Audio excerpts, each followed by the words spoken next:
Good morning everyone, कैसे हैं आप सब। उम्मीद करती हूँ आप लोग अच्छे होंगे। बेटा, जैसा कि आप लोग देख पा रहे हैं यहाँ पे कि आज हम लोग करने जा रहे हैं 10th क्लास का वन शॉट रिवीजन उर्दू जान पहचान का। ठीक है। आप लोग रिक्वेस्ट कर रहे हैं कि मैम दूसरी वाली जो बुक है उर्दू ए उसका भी भेजिए, तो इंशाल्लाह मैं कोशिश कर रही हूँ एक आध दिन में आपको वो भी मिल जाएगा, यानी 20 तारीख से पहले पहले आपको दे दूँगी। 20 तारीख को आपके एग्ज़ाम्स है ना। लेकिन हम फिलहाल उर्दू बी पढ़ रहे हैं, जिसकी बुक का क्या नाम है उर्दू जान पहचान। ठीक है, तो इसका वन शॉट रिवीजन है, बाकी सारे चैप्टर्स आपके अपलोड है। इससे पहले एक वन शॉट रिवीजन मैंने कराया है, जो कि हम कह सकते हैं इंपॉर्टेंट क्वेश्चन, बीच के क्वेश्चन, इस तरह के क्वेश्चन थे। ये आज हम लोग जो करने जा रहे हैं वन शॉट रिवीजन, ये पूरा टेक्स्ट बुक के क्वेश्चन करेंगे। ठीक है, जो जो चैप्टर आपके आ रहे हैं उसके हिसाब से हम इसे करेंगे। तो चलिए शुरू करते हैं।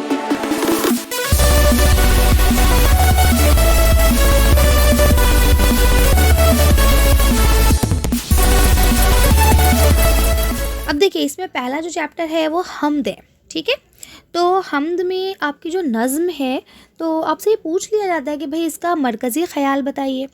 तो आप यहाँ से लिख सकते हैं कि भाई इस नज़्म का जो मरकज़ी ख़याल है वो ये लिखा है कि खुदा ने इस दुनिया में इंसान के लिए तरह तरह की चीज़ें बनाई हैं और बहुत सारी नेमतें अता की हैं। किसको? इंसान को। ठीक है, इंसान को उनकी कदर करनी चाहिए और अपने रब्बुल इज़्ज़त का शुक्रिया अदा करना चाहिए। ठीक है, तो ये इस नज़्म का क्या है, मरकज़ी ख़याल है कि अल्लाह पाक ने हमको किन किन नेमतों से नवाजा है। ठीक, चलिए तो अब हम क्या करते हैं, इसके सवाल देखते हैं। अब देखिए, कुछ सवाल जो इम्पॉर्टेंट थे वो मैं आपके साथ पहले ही शेयर कर चुकी हूँ सारे चैप्टर्स के, लेकिन अब हम यहाँ बात करते हैं, यहाँ हम एक वन शॉट रिवीजन करेंगे जिसमें हम सारे क्वेश्चंस को देखेंगे। ठीक है, तो अब देखिए, जैसे इसमें पहला सवाल लिखा है, शायर ने बेल बूटों को मिट्टी से गोया हुआ क्यों कहा है। ठीक, तो आप इसका जवाब यहाँ से लिखेंगे कि मिट्टी से पेड़ पौधे उगते हैं, है ना, और बेल बूटों पर क्या होता है, फल फूल भी लगते हैं। तो क्या है, इससे शायर ने खुदा की कुदरत को जाहिर करने की कोशिश की है कि यानी मिट्टी जिसे हम बिल्कुल हकीर चीज़ समझते हैं, उससे ही अल्लाह पाक ने इतनी अच्छी चीज़ को पैदा किया है। ठीक है, अगला सवाल देखिए, यहाँ लिखा हुआ है, सूरज को चश्मा क्यों कहा गया है। हर बार जब भी हम ये सवाल पढ़ते हैं, मैं आपके साथ डिस्कस करती हूँ इस बात को कि चश्मे का मतलब होता है जहाँ से पानी का वो ज़मीन का वो हिस्सा जहाँ से पानी फूट के निकलता है। ठीक है, और जब पानी निकलता है तो वो सभी डायरेक्शंस में फैलता है, किसी एक सिमत में नहीं जाता है, वो सारे सिमतों में जाता है। ठीक है, तो सूरज का भी क्या होता है कि सूरज जब निकलता है तो वो सिर्फ ये नहीं कि नीचे रोशनी देगा, वो ऊपर भी देता है, वो साइड में भी देता है ना। तो इसलिए सूरज को क्या कहा गया है, चश्मा कहा गया है। ठीक, चलिए आगे आ जाइए। अगला सवाल लिखा है, चिड़िया खुदा की तस्बीह कैसे करती है, कैसे उसकी तस्बीह पढ़ती है, अल्लाह की इबादत कैसे करती है चिड़िया। तो आपको पता है कि भाई चिड़िया जो है चहचहा कर अल्लाह पाक की तस्बीह ख़्वानी करती हैं, अल्लाह पाक की इबादत करती हैं। ठीक है, अगला सवाल देखिए, यहाँ लिखा है, आखिरी शेर में कारखाने से क्या मुराद है। ये क्वेश्चन मल्टी टाइम्स रिपीटेड है ना, हर बार ये क्वेश्चन ज़रूर पूछा जाता है, हो सकता है इस बार भी पूछ लिया जाए। तो आप लोग इसे पढ़ लीजिए कि कारखाने से मुराद दुनिया है। ठीक है, अल्लाह पाक का ये जो अल्लाह पाक ने पूरी दुनिया बनाई है, ये क्या है, ये कारखाना है। ठीक है, चलिए तो ये थे आपके फर्स्ट चैप्टर के क्वेश्चन आंसर। अब हम लोग चलते हैं नेक्स्ट चैप्टर पर। अब यहाँ पे आपका सेकंड चैप्टर जो है वो बेतकल्लुफ़ी है। ठीक है, तो अब इसके सवाल जवाब अगर हम देखते हैं, तो पहला जो सवाल है, बेतकल्लुफ़ी से क्या क्या परेशानियाँ होती हैं, ये सबसे इम्पॉर्टेंट है। ये अक्सर देखा जाता है कि क्वेश्चन में पूछा जाए, चाहे आपके प्री बोर्ड में आए, चाहे आपके बोर्ड के एग्जाम्स में आए। तो इस क्वेश्चन को आप अच्छे से प्रिपेयर कर लीजिएगा कि भाई बेतकल्लुफ़ी से बहुत सारी परेशानियाँ हो सकती हैं, जिससे जो आपका बेतकल्लुफ़ दोस्त होगा ना, वो आपको दूसरों के सामने शर्मिंदा कर सकता है, किसी के सामने कुछ भी आपसे मांग सकता है। ठीक है, बदतमीज़ी भी कर सकता है, तो इसके लिए आपको शर्मिंदगी का सामना करना पड़ सकता है। तो ये इंपॉर्टेंट क्वेश्चन है, आप लोग इसे देख लीजिएगा। इसके बाद देखिए, लिखा है, थेकरे ने अपने एक किरदार की बेतकल्लुफ़ी का जिक्र किस तरह से किया है। ठीक है, तो ये देखिए, लिखा है, थेकरे ने अपने एक किरदार के मुतालिक ये बताया है कि जब वो अपने एक दोस्त के पास ठहरते तो जाते वक्त उनसे एक कमीज़ उधार लेकर जाते और कुछ दिन बाद वापस कर देंगे, ये कहते। ठीक है, अगला सवाल देखिए, ए ज़ौक़ तकलीफ़ में है, तकल्लुफ़ में है तकलीफ़ सरासर, इस मिसरे में शायर क्या कहना चाहता है। तो देखिए, शायर बहुत सिंपल सी बात है, ये कहना चाहता है कि हम जब तकल्लुफ़ कर लेते हैं ना, तो हमें तकलीफ़ का भी सामना करना पड़ता है। मतलब एग्जांपल ये कि भाई मेरा मन कर रहा है कि मुझे समोसे खाने हैं। ठीक है, मैं आपके घर आई हूँ, आपने मेरी दावत की है और आप कह रहे हैं मैम आपके लिए क्या मंगाऊँ, है ना। मैंने कहा मेरे लिए मतलब मुझे समोसे खाने, लेकिन मैं आपसे क्या कहूँगी, नहीं नहीं नहीं मुझे समोसे नहीं खाने। तो क्या है कि भाई हमें कहीं ना कहीं से प्रॉब्लम भी फेस करना पड़ सकती है कि भाई मेरा मन तो कर रहा है, लेकिन भैया मैं तकल्लुफ़ में हूँ। अब मैं ऐसे बोलूँगी तो आपको कहा, अरे मैम कैसी हैं भैया, समोसे मांग के खा रही हैं कि भाई मुझे समोसे खाने हैं, ला के दो, है ना। तो इस तरह से क्या होता है कि हमें जो तकलीफ़ है उसका सामना करना पड़ सकता है। ठीक है, चलिए अब हम चलते हैं नेक्स्ट चैप्टर की तरफ। अब अगर हम आपका नेक्स्ट चैप्टर की बात करते हैं तो इसका नाम है नेकी और बदी। ठीक है, ये एक नज़्म है। तो नज़्म का हमेशा याद रखिए मरकज़ी ख़याल होता है, किसी गज़ल का मरकज़ी ख़याल नहीं होता है। ठीक है, तो अब यहाँ कहते हैं कि भाई इस नज़्म का मरकज़ी ख़याल क्या है, नेकी और बदी में क्या बताया गया है। तो इसमें ये कहा गया है कि जो लोग नेक काम करते हैं ना, तो उनको भी क्या होता है, नेकी का फल मिलता है। यानी नेकी का फल नेकी से ही मिलेगा। यानी अगर वो किसी के साथ अच्छा कर रहे हैं तो उनके साथ भी अल्लाह पाक अच्छा करेगा। लेकिन अगर कोई बदी करता है तो उसके साथ भी बुरा ही होता है। ठीक है, यानी इसमें शायर कहना चाह रहा है कि इस दुनिया में जो जैसा करेगा ना वो वैसा ही पाएगा। ठीक है, अल्लाह पाक ने थोड़ी सी देर ज़रूर की है, लेकिन यह अंधेर नहीं है। ऐसा नहीं है कि आप किसी के लिए हमेशा बुरा करते रहें और आपके साथ हमेशा अच्छा होगा। अगर आप किसी के लिए बुरा करेंगे तो एक ना एक दिन आपके साथ भी बुरा ज़रूर होगा, है ना। कहते हैं ना, अगर आप किसी के लिए गड्ढा खोदते हैं ना तो फाइनली उस गड्ढे में आप ही गिरते हैं। ठीक, अब हम बात कर लेते हैं इनके सवाल जवाब की। तो देखिए यहाँ पहला सवाल लिखा है, नज़्म के पहले बंद में दुनिया को किस तरह की बस्ती बताया गया है। तो दुनिया को बहुत सिंपल से शब्दों में, या बल्कि हम कहते हैं सिंपल अल्फाज में आप ये लिख सकते हैं कि इस दुनिया को ना एक ऐसी बस्ती बताया गया है जहाँ पे देर अंधेर नहीं है, जो जैसा करेगा उसे वैसा ही मिलेगा। यहाँ अदल और इंसाफ की बात की गई है। ठीक है, देखिए लिखा है ना, दुनिया को ऐसी बस्ती बताया गया है कि यहाँ जो जैसा करेगा वैसा ही पाएगा। ठीक है, क्योंकि दुनिया में क्या है, अदल और इंसाफ होता है। हाथ के हाथ सब मामले निपट जाते हैं। जो जैसा करेगा उसको वैसा ही मिल जाएगा। अच्छे के साथ अच्छा होता है और बुरा करने के साथ बुरा होता है। ठीक है, अगला सवाल लिखा है, कुछ देर नहीं अंधेर नहीं से शायर की क्या मुराद है। तो बहुत सिंपल सी बात यह है कि भाई शायर कहना चाहता है कि जो हम करते हैं ना वो हमें हाथों हाथ मिल जाता है। ठीक, ज़रूरी नहीं है कि जिसके लिए हम कर रहे हैं वही हमारे लिए बुरा करे या अच्छा करे। अल्लाह पाक दूसरे ज़रिए से हमारे साथ अच्छा या बुरा करता है। जैसे हम करेंगे वैसा हमें मिल जाएगा। ठीक है, तो देखिए यहाँ लिखते भी हैं, शायर का कहना है कि हम जो कुछ करते हैं उसके असरात जल्द होते हैं। ऐसा नहीं कि बुरा काम करने वाले को उसकी सज़ा नहीं मिलेगी और नेकी करने वाले को नेकी का फल नहीं मिलेगा, है ना। दोनों जो जैसा करेगा वो वैसा भरेगा। ठीक है, नेक्स्ट क्वेश्चन पे चलते हैं। अब देखिए आपको अगला सवाल लिखा है कि किसकी नाव पार उतरती है। तो आपको पता है जो दूसरों के काम करता है ना उसी की नाव पार लगती है ना। यानी जो ज़रूरतमंद की या परेशानी में मुब्तला लोग हैं, है ना, उनकी मदद करता है तो उन्हीं को उसका सिला मिलता है। ठीक है, यानी अगर वो कभी मुसीबत में फंसे होंगे तो अल्लाह पाक उनकी भी गैब से मदद करेगा। ठीक है, आगे लिखते हैं, जालिम को जुल्म का क्या बदला मिलता है। तो जो दूसरों के साथ जुल्म करता है तो लोग उसके साथ भी वैसे ही फिर सलूक करते हैं। ठीक है, हमेशा कहते हैं ना कि हमेशा कोई शेर जो है वो शेर ही नहीं रहता, कभी उसके ऊपर भी सवा शेर आता है। ठीक है ना, तो अगर आप किसी को बिलावजह परेशान करेंगे तो कोई ना कोई ऐसा ज़रूर होगा जो आपको भी परेशान करेगा। ठीक है, चलिए नेक्स्ट चैप्टर पे चलते हैं। अब देखिए ये आपकी मीर की गज़ल है। अगर आपको गज़ल डिटेल एक्सप्लेनेशन में देखना है तो गज़ल मैंने अपलोड की हुई है पहले से ही, तो आप वहाँ से देख सकते हैं। बाकी हम लोग सवाल जवाब डिस्कस कर रहे हैं। तो देखिए पहला सवाल यहाँ आपको दिया गया है कि इंसानी ज़िंदगी की हकीकत क्या है। तो आपको पता है कि कोई भी चीज़ या हमेशा रहने वाली नहीं है ना। हर चीज़ क्या है, फ़ना होने वाली है, ख़त्म हो जाने वाली है। तो इंसान की ज़िंदगी की हकीकत पानी के उस बुलबुले के बराबर है जिसको नहीं पता होता कि वो कब तक रहने वाला है ना। अगर वो पानी का बुलबुला बन गया और उसकी ज़िंदगी है तो वो सुबह से शाम तक रह सकता है और नहीं तो पल भर में भी फूट सकता है। ठीक है, तो उसी चीज़ को यहाँ उन्होंने बताने की कोशिश की है कि इंसान की ज़िंदगी की हकीकत सिर्फ पानी के बुलबुले के मानंद है। ठीक है, देखिए अगला सवाल यहाँ लिखा हुआ है कि बेचैनी के आलम में शायर पर क्या बीत रही है। तो लिखते हैं कि भाई जो शायर है वो क्या है, बहैसियत आशिक है। ठीक है, तो वो आशिक होने की वजह से क्या कर रहा है, महबूब के दीदार करना चाहता है। ठीक है, और महबूब जब उसे नज़र नहीं आ रही है तो क्या कर रहा है, वो अपने घर में है ना। यानी महबूब उसे कहीं नज़र नहीं आता है तो अपने घर में है।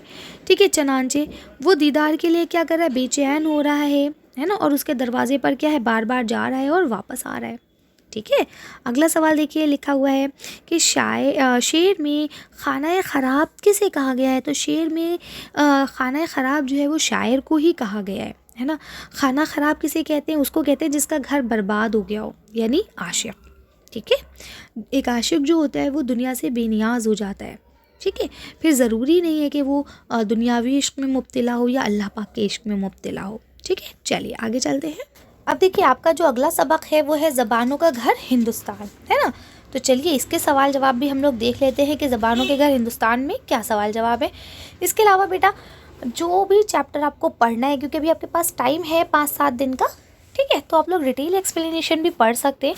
बाकी ग्रामर वगैरह मैंने अपलोड कर दिया है, आप लोग वहाँ से देख सकते हैं। अगर फिर भी कोई कन्फ्यूजन हो, कोई डाउट हो, तो आप लोग मुझे कमेंट कर सकते हैं। अगर पॉसिबल होगा तो मैं कमेंट में ही आपका रिप्लाई कर दूंगी, अदरवाइज़ मैं आपके लिए एक छोटी सी वीडियो बना दूंगी जिसमें आपके सारे डाउट्स ले लिए जाएंगे, ठीक है। चलिए तो हम इसके सवाल जवाब देख लेते हैं। इसमें पहला सवाल आपको दिया गया, हिंदुस्तान की खुसूसियात क्या है। तो जो आपके सबक में दिए गए हैं उनको आप लिख सकते हैं कि भाई यहाँ पे बहुत सारे पेड़ हैं, है ना, पहाड़ हैं, नदियाँ हैं, रेगिस्तान है, बंजर ज़मीन भी है, ज़रख़ेज़ ज़मीन भी है, सब चीज़ें हैं, है ना। हर तरह के लोग यहाँ मिलते हैं, खूबसूरत बदसूरत, है ना। जंगलात हैं और तमाम तरह के जानवर हैं। तो ये हमारे हिंदुस्तान की खूबी है ना। यहाँ पे क्या है, डाइवर्सिटी बहुत ज़्यादा है। आगे आ जाइए, अगला सवाल लिखा है, हिंदुस्तान की कबायली नस्लों के क्या नाम है, ये लिखिए। ये क्वेश्चन मोस्ट इम्पॉर्टेंट है, इसे अंडरलाइन कर लीजिए और इसे बहुत अच्छे से लर्न कर लीजिए। ये मल्टी टाइम रिपीटेड क्वेश्चन है ना। हर बार कहीं ना कहीं ये क्वेश्चन ज़रूर देखने को मिलता है, चाहे आपको एक लाइन में देखने को मिले, चाहे आपको एमसीक्यू में देखने को मिले, ये क्वेश्चन ज़रूर आता है, ठीक है। और हो सकता है इस बार भी आ जाए। देखिए कोई मैंने पेपर सेट तो किया नहीं है जो मैं आपको बिल्कुल श्योरिटी दे दूं किसी चीज़ की, लेकिन हाँ 99% मैं ये ज़रूर कह सकती हूँ कि ये क्वेश्चन बहुत बार रिपीट हुआ है। तो आप लोग इसे अच्छे से पढ़ के जाए, क्योंकि ये कबायली नस्लें हैं ना, इनका नाम थोड़ा मुश्किल है ना, कोल मंडा। तो अब ये याद रख पाना बहुत मुश्किल होता है, इसलिए मैं आपसे कह रही हूँ कि आप लोग इसे लिख लिख के देखेंगे और याद करेंगे, ठीक है। आगे आ जाइए, ये सवाल भी पिछले साल आया था कि द्राविड़ कौन सी ज़बानें बोलते थे, ठीक है। तो ये आप लिख लीजिएगा, द्राविड़ बोलते थे, तमिल और तेलुगु बोलते थे। संस्कृत किस ज़बान की शाख है, ये शायद पिछले साल प्री बोर्ड का क्वेश्चन था कि ये संस्कृत जो है वो जो आर्याई ज़बानें थी ना उनकी शाख है, ठीक है। तो आप इसे कर लेंगे। अब देखिए आपका अगला सवाल लिखा है, उत्तर भारत में कौन सी प्राकृत बोली जाती थी। तो उत्तर भारत में कौन सी बोली जाती थी, तो शोरसिनी बोली जाती थी, ठीक है। हिंद आर्याई ज़बानें कौन कौन सी हैं, तो बंगाली, मराठी, गुजराती, पंजाबी, सिंध, असामी, उड़िया, ये सब हिंद आर्याई ज़बानें हैं, ठीक है। उर्दू कहाँ पैदा हुई और किस ज़बान से निकली है, तो उत्तर भारत में यानी शुमाली हिंदुस्तान में जो प्राकृत बोली जाती थी जिसे हम शोरसिनी कहते थे, उससे ही उर्दू पैदा हुई है, ठीक है। तो ये था आपका चैप्टर हिंदुस्तान वाला, ज़बानों का घर हिंदुस्तान। चलिए अब नेक्स्ट चैप्टर पे चलते हैं। अब देखिए जो आपका अगला सवाल है ये है खुदा के नाम ख़त। इसमें आपको पहला सवाल दिया गया है, लैंशो ने बीबी से क्या कयास आराई की थी। तो उसने ये कयास आराई की थी कि आज बारिश होगी, ठीक है। अगला सवाल है, लैंशो बारिश में खेतों की तरफ क्यों देख रहा था, है ना, क्यों गया था वो। चलिए इसका जवाब देखते हैं कि आप यहाँ से लिख सकते हैं इसका जवाब कि भाई लैंशो बारिश में खेतों की तरफ इसलिए गया था कि वो बारिश से लुत्फ़अंदोज़ हो और बारिश से पैदा होने वाले तरंग को अपने तन मन में रवा देखे, है ना। यानी वो बहुत ज़्यादा एक्साइटेड था बारिश को लेके, लेकिन क्या हो गई थी, बारिश जो है वो ज़िलाबारी में बदल गई थी, है ना। फिर कहते हैं कि जो ज़िलाबारी होती है यानी जो ये ओले गिरते हैं इसके क्या नुकसानात होते हैं, ठीक है। तो क्या नुकसानात हुए थे कि दरख्तों के जो पत्ते थे वो टूट गए थे, है ना। जो गल्ले के खेत थे उन सब का क्या हो गया था, सत्यानाश हो गया था, है ना। मटर की बेल, पौधे, ये सब चीज़ें इनके क्या हो गए थे, फूल जो है वो टूट के बिखर गए थे, यानी सब तरफ बर्बादी हो गई थी। अगला सवाल, लैंशो ने खुदा के नाम ख़त में क्या लिखा था। तो उसने क्या कहा था, उन्होंने कहा था कि भाई मेरी कुछ मदद करो, है ना, नहीं तो मेरी पूरी फैमिली क्या हो जाएगी, फाकों से मर जाएगी। इस वक्त मेरे पास बिल्कुल पैसे नहीं है, तो आप क्या करें, 100 पिसूज़ मुझे भेज दें, जो वहाँ की करेंसी थी, है ना, जिसे आज हम रुपया भी बोल रहे हैं, ठीक है, कि 100 रुपये आप मुझे दे दें ताकि मैं अपनी फसल को दोबारा से उगा सकूं, ठीक है। अगले सवाल पे आ जाइए, यहाँ लिखा है, लैंशो ने लिफाफे पर क्या पता लिखा था। तो आपको पता है उसने लिखा था कि ये ख़त कहाँ मिले, खुदा को मिले, ठीक है। पोस्ट मास्टर ने लैंशो का ख़त पढ़ने के बाद क्या किया था। तो उसने क्या करा था, उसने उनके अल्लाह पाक पर जो उसका यकीन है वो ना टूटे, इसके लिए जो डाक खाने के बाकी मुलाजिम थे उनसे चंदा किया था और सारी रकम खुद एक लिफाफे में करके लैंशो के घर पोस्ट कर दी थी, है ना, जिसमें 70 रुपये ही हो पाए थे। अच्छा, अगला सवाल देखिए, यहाँ लिखा हुआ है, लैंशो ने पहले ख़त का जवाब मिलने के बाद दूसरे ख़त में खुदा को क्या लिखा था? तो ये लिखा था कि जो आपने रकम भेजी थी, मतलब जो मैंने मांगी थी, मैंने 100 रुपये मांगे थे और मुझे सिर्फ 70 रुपये मिले हैं, तो बाकी की रकम भी जल्दी से जल्दी मुझे दें, ठीक है। और अब की बार डाक खाने से ना भेजें, क्योंकि मुझे ऐसा लगता है कि डाक खाने के जो लोग हैं वो क्या हैं, वो चोर हैं, बेईमान हैं। उन्होंने मेरी बाकी के 30 रुपये निकाल लिए हैं शायद, है ना। तो ये था आपका इस चैप्टर का सारा, हम कह सकते हैं एक शॉर्ट रिवीजन, ठीक है। इसके नेक्स्ट चैप्टर पे हम लोग चलते हैं। बाकी देखिए, मैं आपसे बार बार कह रही हूँ, कुछ भी आपको डिटेल एक्सप्लेनेशन चाहिए तो वो अपलोड है, आप लोग जाके वहाँ से देख सकते हैं, ठीक है। प्लेलिस्ट में डिस्क्रिप्शन में और कमेंट बॉक्स दोनों में डाल दूंगी, आप लोग वहाँ से देख लीजिएगा। अब देखिए, नेक्स्ट क्वेश्चन जो आपका है वो डॉक्टर भीमराव अम्बेडकर वाले चैप्टर से है। तो कहते हैं, डॉक्टर अम्बेडकर का पूरा नाम क्या था, ठीक है, और उनका ताल्लुक किस ख़ानदान से था? तो आपको पता है उनका पूरा क्या नाम था? उनका नाम था भीमराव सतपाल, है ना। अम्बेडकर उन्होंने अपने टीचर की निस्बत से लगाया था, ठीक है। और उनका जो ताल्लुक था वो किस ख़ानदान से था? महार ख़ानदान से था, ठीक है। अगले सवाल पे आ जाइए। देखिए, यहाँ लिखा है, भीमराव के नाम में अम्बेडकर क्यों शामिल हुआ? अभी मैंने आपको बता दिया कि उन्होंने अपने उस्ताद के नाम से लगाया था, तो वो यहाँ से आप पढ़ लीजिएगा। इसके बाद यहाँ लिखा हुआ है, छुआछूत से मुल्क को क्या नुकसान पहुँचता है? तो आपको पता है कि इसका एक बड़ा तबका जो है ना, वो गरीबी का और जहालत का शिकार रह जाता है, क्योंकि उन तक उन सारे जो भी सहूलियतें हैं उनकी रसाई नहीं हो पाती है ना। हम उनसे कहते हैं कि भाई तुम नीच हो या तुम छूत हो, या जो भी है, हम उन्हें निचला बैकवर्ड बोल के उनसे दूर हो जाते हैं, है ना, जिसकी वजह से वो और ज़्यादा बैकवर्ड होते चले जाते हैं। खैर, अगला सवाल देखिए, यहाँ लिखा हुआ है, भीमराव अम्बेडकर का सबसे अहम क्या कारनामा है? तो देखिए, आपके जो 2 क्वेश्चन इसमें पूछे जाते हैं, एक ये पूछा जाता है कि अम्बेडकर का नाम क्या था और वो किस ख़ानदान से ताल्लुक़ रखते थे, और दूसरा जो अहम सवाल है वो यही वाला है कि भाई उनका अहम कारनामा क्या है। तो उन्होंने आज़ादी के बाद हमारे जो दस्तूर है, भारत का जो दस्तूर है, उसको लिखा था, ठीक है। तो ये था अम्बेडकर के चैप्टर से, तो यहाँ से आप लोग कर लीजिएगा। और बार बार मैं आपसे रिपीट कर रही हूँ कि आपको कोई भी शोरा के बारे में देखना है या जो भी आपको चैप्टर को डिटेल एक्सप्लेन में देखना है, तो वो सब अपलोड है, आप लोग वहाँ से देख सकते हैं। काफ़ी चीज़ों के लिंक मैं डिस्क्रिप्शन में भी डाल देती हूँ, वहाँ से आप लोग देख लीजिएगा। इसके अलावा एक अलग से प्लेलिस्ट बनाई गई थी लास्ट ईयर, जिसमें हमने 10th के बोर्ड एग्ज़ाम्स के लिए ही उस प्लेलिस्ट को बनाया था कि बोर्ड एग्ज़ाम में जो जो चीज़ें आएंगी वो वहाँ आपको मिल जाएगा, ठीक है। तो आप जाके एक बार उस प्लेलिस्ट को देख लीजिए। अगर फिर भी कोई डाउट कन्फ्यूजन हो तो आप लोग मुझे कमेंट कीजिए, मैं पूरी कोशिश करूँगी कि जल्द से जल्द आपकी प्रॉब्लम को सॉल्व किया जाए। आपका अगला चैप्टर है, ये आपका आदमी की कहानी से लिया गया है, ठीक है। तो इसका पहला सवाल क्या लिखा है कि भाई ज़मीन से बड़े जो आग के गोले हैं वो कौन कौन से हैं, ठीक है। तो लिखते हैं, ज़मीन से बड़े लाखों करोड़ों आग के गोले आसमान पर चक्कर क्या करते हैं, लगाते हुए दिखाई देते हैं, है ना, गोल गोल चक्कर करते रहते हैं, चमकते हुए तारे, सूरज, ये सब भी इसी तरह के आग के गोले हैं। आगे लिखते हैं, ज़मीन की बनावट से ज़मीन की उम्र का अंदाज़ा किस तरह लगाया जा सकता है? तो जवाब देखिए, लिखते हैं, जब दुनिया सर्द पड़ गई तो जो ज़्यादा ठोस हिस्सा था वो चट्टान बन गया। साइंसदान चट्टानों और धातुओं से हिसाब लगा सकते हैं कि ज़मीन की उम्र क्या है, ठीक है, यानी ज़मीन कितनी पुरानी है, ये इस चीज़ से अंदाज़ा लगा सकते हैं। अगला सवाल लिखा है, ज़मीन पर मुख्तलिफ जानदारों की नशोनुमा कैसी होती है? तो जो भी जानदार हैं ज़मीन पर, तो उनकी नशोनुमा कैसी होती है, यानी वो पलते बढ़ते कैसे, तरक्की कैसे पाते हैं? तो आपको पता है कि भाई समंदर है, समंदर हमें पानी देता है, ज़मीन है, जो पेड़ पौधे, ये सारी चीज़ें, है ना, ये सारी धीरे धीरे चीज़ें पैदा होती गई और तरक्की पाती गई, ठीक है। वैसे ही क्वेश्चन आपके पेपर में बहुत रेयर ही देखने को मिलता है, क्योंकि काफ़ी लेंथी हो जाता है ना। पेपर में आपके छोटे छोटे क्वेश्चंस आते हैं कि आप जल्दी से जल्दी कर पाएँ, और वैसे भी आपके 2 मार्क्स के ही रहते हैं जनरली क्वेश्चन, तो ज़्यादा लेंथी क्वेश्चन आते नहीं हैं, ठीक है। फिर भी आप पढ़ के जाएंगे तो आप इसका आंसर लिख लेंगे। अगला सवाल देखिए, लिखा है, दूध पिलाने वाले जानवर बड़े बड़े बेडौल जानवरों से ज़्यादा सख्त जान क्यों निकले? तो क्यों निकले? तो देखिए, यहाँ आपको लिखा है, क्योंकि ये जानवर इसलिए सख्त जान थे कि दुनिया की मुसीबतों को झेल गए, है ना, और इनके जिस्मों में ऐसी तब्दीलियाँ होती रहीं कि वो मौसम की सख्तियों को अच्छी तरह बर्दाश्त कर सके और दूसरे जानवरों से अपनी जान भी बचा सके, ठीक है, चलिए आगे आ जाइए।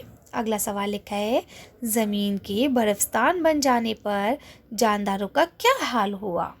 ठीक है, तो लिखते हैं, जब ज़मीन बर्फ़ में बदल गई थी तो उन सब का हाल क्या हो गया था, बुरा हाल हो गया था, है ना। वो बर्फ़ में दबकर मर गए थे। उनमें कुछ की हड्डियाँ दूसरे जानवरों की हड्डियों के साथ दफन हो गई थी। ठीक है, और अब ज़मीन के अंदर क्या है, बहुत ज़्यादा अंदर तक दब चुकी हैं वो लोग। ठीक है, चलिए आगे आ जाते हैं। अगला सवाल देखिए, लिखा है, आग जलाना सीखने के बाद इंसानी ज़िंदगी में क्या तब्दीली हुई।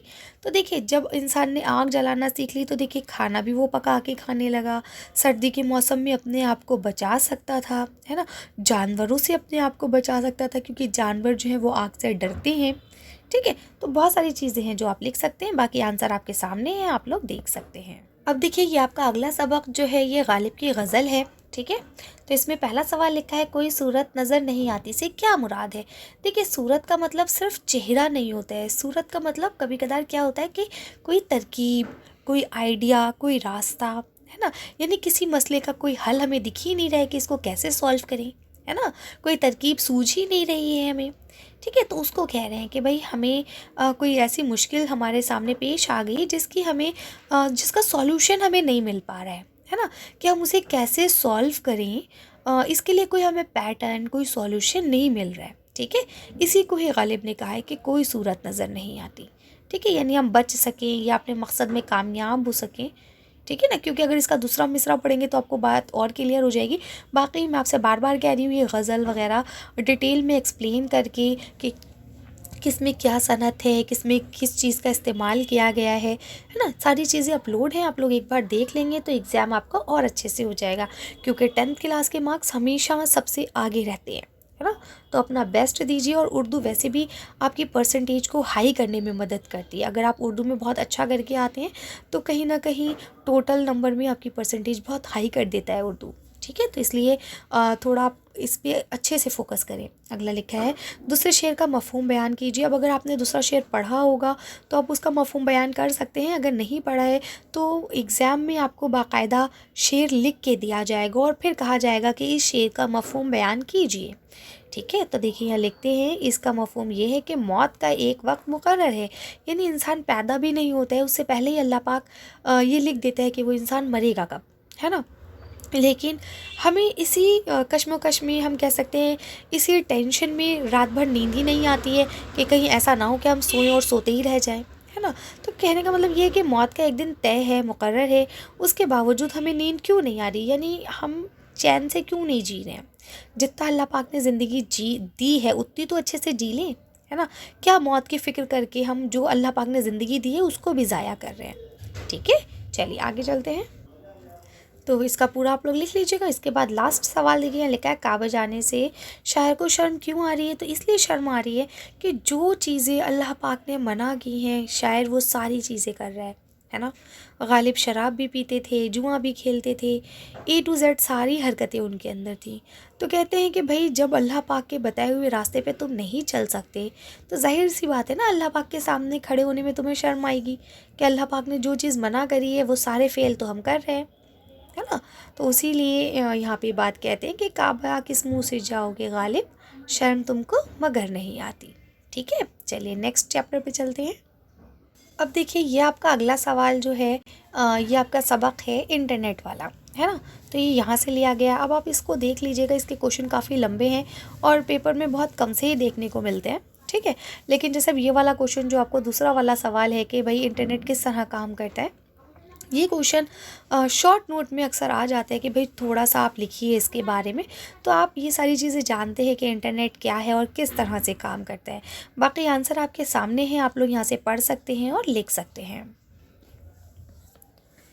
ठीक है, इसमें अगला सवाल देखिए, आपको लिखा है, ईमेल भेजने का क्या तरीका है। वैसे इतने लेंथी क्वेश्चन बेटा मैंने देखे तो नहीं हैं कभी पेपर में, लेकिन फिर भी आप लोगों को एक बार पढ़ लीजिएगा, कभी आप कहेंगे मैम ने मना करा था इसलिए हम नहीं पढ़ के गए। ठीक है, ये क्वेश्चन आप एक बार देख लीजिएगा कि मॉडर्न किसे कहते हैं। ठीक है, ये सारे आंसर आपके सामने। अब मैं इसे डिटेल में नहीं समझाऊंगी क्योंकि यहाँ पे बहुत सारी चीज़ें हैं, फिर आप बीच बीच में अल्फाज आएंगे तो फिर आप कहेंगे मैम इसको डिटेल कीजिए।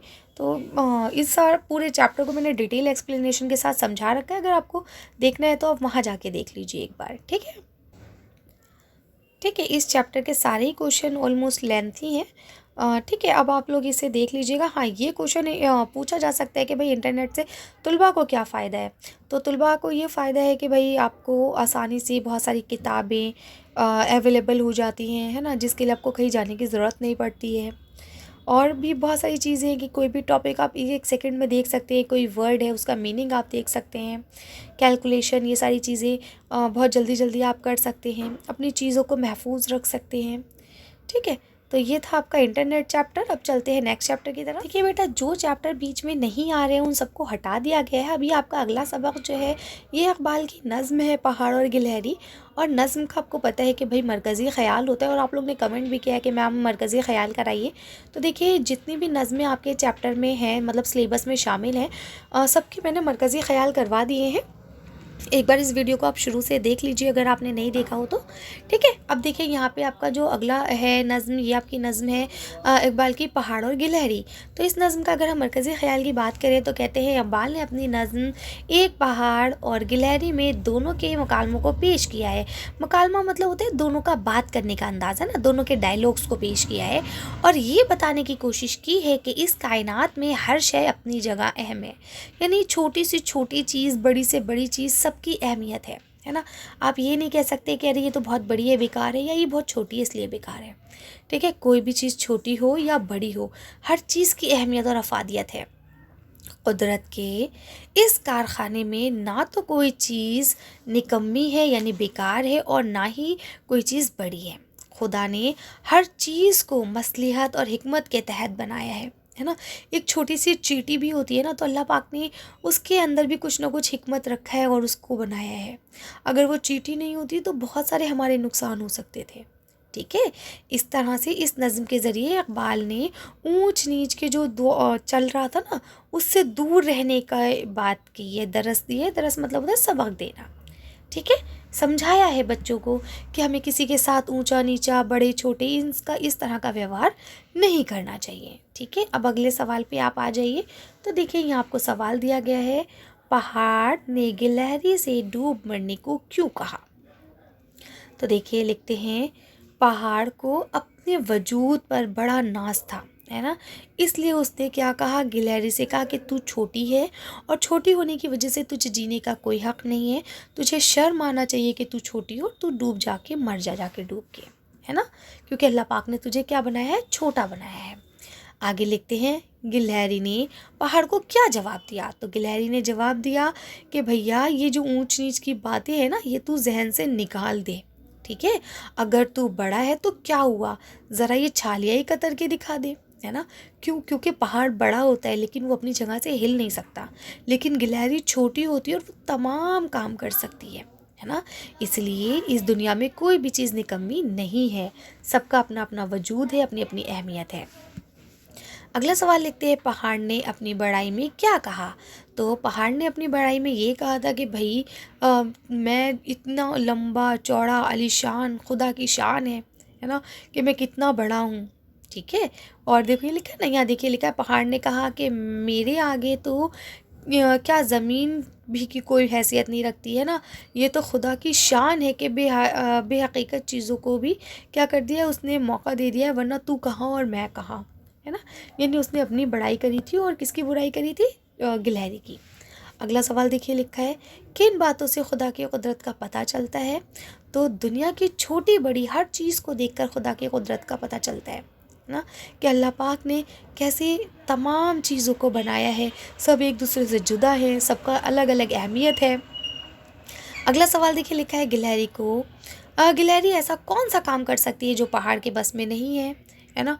तो गिलहरी अपने दांतों से क्या कर सकती है, छालियाँ कुतर सकती है, चीज़ों को काट सकती है ना, इधर उधर जा सकती है, जबकि पहाड़ अपनी जगह पे ही रहेगा, वो ये सब चीज़ें नहीं कर सकता।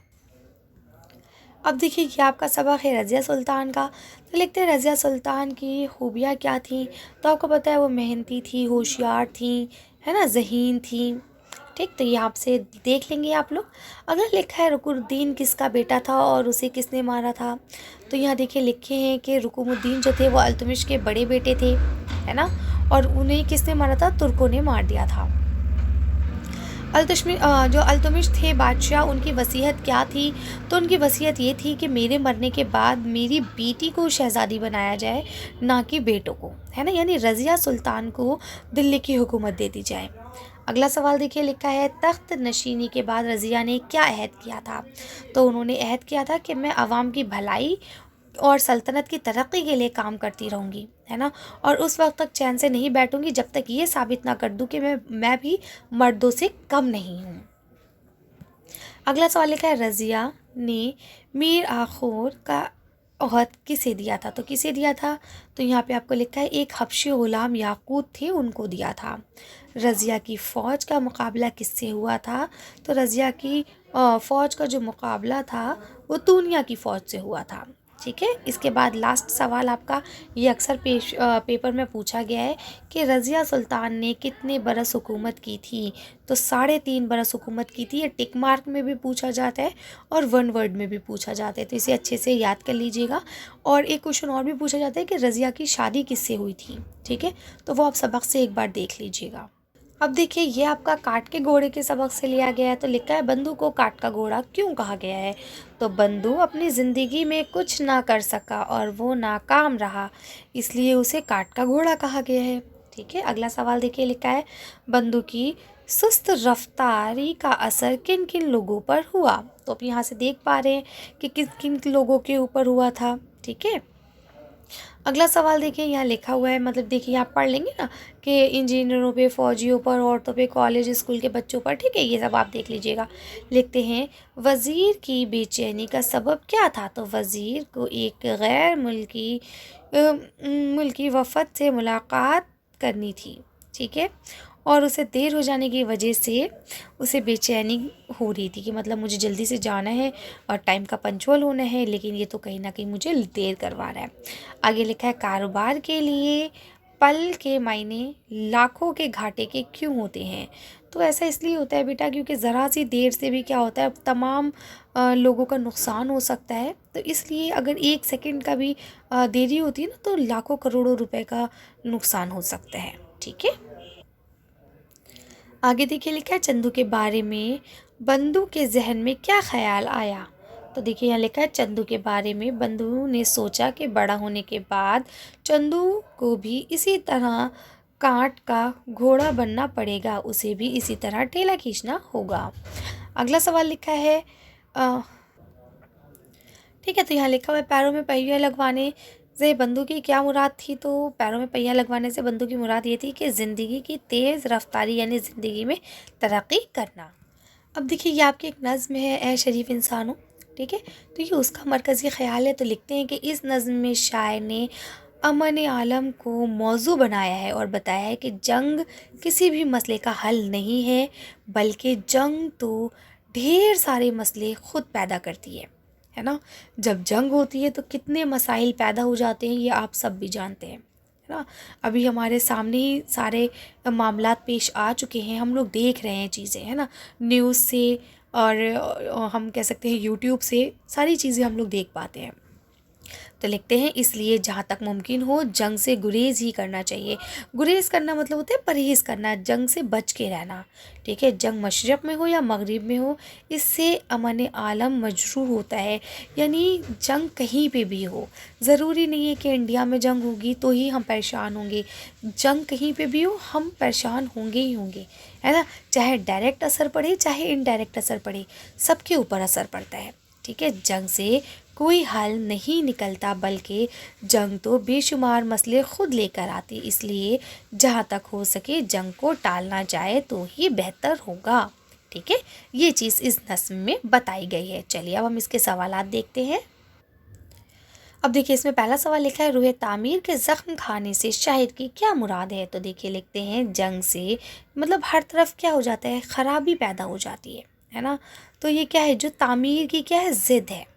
यानी जंग से रूह को क्या होता है, ज़ख्मी कर देती है ना? सैकड़ों, अब देखिए सिर्फ रूह ज़ख्मी होने का मतलब ये नहीं है कि हमें चोट लगेगी। रूह ज़ख्मी होने का मतलब ये है कि मतलब बहुत सारी ऐसी चीज़ें होती हैं जो हम लोग को मेंटली इफ़ेक्ट करती हैं, है ना? तो उसकी वजह से भी हम क्या होते हैं, परेशान हो जाते हैं। अगला सवाल देखिए लिखा है धरती की कोख बांझ होने से क्या मुराद है? तो देखिए कोक धरती की बांझ होने का मतलब ये है कि भाई दुनिया में जो ज़मीन पे लोग रह रहे हैं वो सब क्या हो जाएंगे, मरते हैं लोग, है ना। तो इससे क्या होता है कि धरती की कोक जो है वो बांझ होती है। और उसके अलावा भी जो बम गिरते हैं, जो गोलियां गिरती हैं, वो कहाँ गिरती है? मिट्टी पे गिरती है, जिससे मिट्टी का जो उपजाऊपन है, जो जरखेज़पन है, वो क्या हो जाता है? वो सब भी बंजर हो जाता है। तो इस लिहाज से भी धरती की गोद क्या हो जाती है? बांझ हो जाती है। फिर उस पे कभी सब्ज़ा नहीं खिल पाता, या खिलेगा भी तो बहुत लंबे वक्त के बाद। ठीक है। अगला सवाल लिखा है, शायर ने जंग को अमन आलम का खून क्यों कहा है? तो इसलिए कहा है क्योंकि जंग जो होती है वो ऐसा तो है नहीं कि हम घर में बैठ के लड़ेंगे, वो हम कह सकते हैं आलमी तौर पर होती है ना। 2 मुल्क लड़ेंगे या 10 मुल्क लड़ेंगे, लेकिन मतलब वो लंबे और चौड़े अरसे तक चलती है और उससे काफ़ी लोग मरते हैं, है ना। बहुत सारे लोग घर से बेघर हो जाते हैं। तो क्या होता है, हर तरफ डर का, खौफ का माहौल होता है। तो कहीं ना कहीं जो पूरे आलम के अंदर सुकून है वो क्या हो जाता है? वो सब डिस्टर्ब हो जाता है। ठीक है। अभी आपका अगला सबक है, इसमें लिखते हैं, वज़ीर अली के कारनामे सुनकर किसके कारनामे याद आते हैं? तो आपको पता है किसके आते हैं? बर्नार्ड शॉ के, नहीं, रॉबिन हुड के, सॉरी, है ना, रॉबिन हुड के। अब लिखा है, सादत अली को अंग्रेज़ों ने अवध के तख्त पर क्यों बैठाया था? तो सादत अली आसिफुद्दौला के भाई थे, ठीक है, और अंग्रेज़ों के क्या थे? दोस्त थे, इसीलिए उन्हें वहाँ पे बैठाल दिया गया था। ठीक है। अगले सवाल पे आ जाइए। यहाँ लिखा है, सादत अली कैसा आदमी था? तो वो ऐश परस्त आदमी था, नाकारा था बिल्कुल। कर्नल से कारतूस मांगने वाला घुड़सवार कौन था? तो आपको पता है, कर्नल से जो कारतूस मांगने वाले थे वो वज़ीर आला थे। ठीक है। अब देखिए, ये आपका आखिरी सबक है जिसका नाम है कदम बढ़ाओ दोस्तों। तो हम कह सकते हैं इसका कोई ख़ास मरकज़ी ख़्याल नहीं है, बस इसका मरकज़ी ख़्याल इतना सा है कि भाई हमेशा तरक्की की तरफ बढ़ो, मिलजुल कर बढ़ो, है ना, एक दूसरे की मदद करो, कामयाबी के रास्तों पर चलो और कामयाबी को हासिल करो। ठीक है। तो अब अगर हम इसके पहले सवाल के जवाब को देखें तो लिखते हैं कि कदम बढ़ाओ दोस्तों से शायर की क्या मुराद है? तो देखिए, बिल्कुल सिंपल वही बात जो मैंने भी आपको बताई कि अपने वतन की तरक्की के लिए, फ़लाह के लिए काम करो, आगे बढ़ो, है ना। परेशानियों का डट कर सामना करो, कभी डरो मत। ठीक है, यही इसका जवाब है।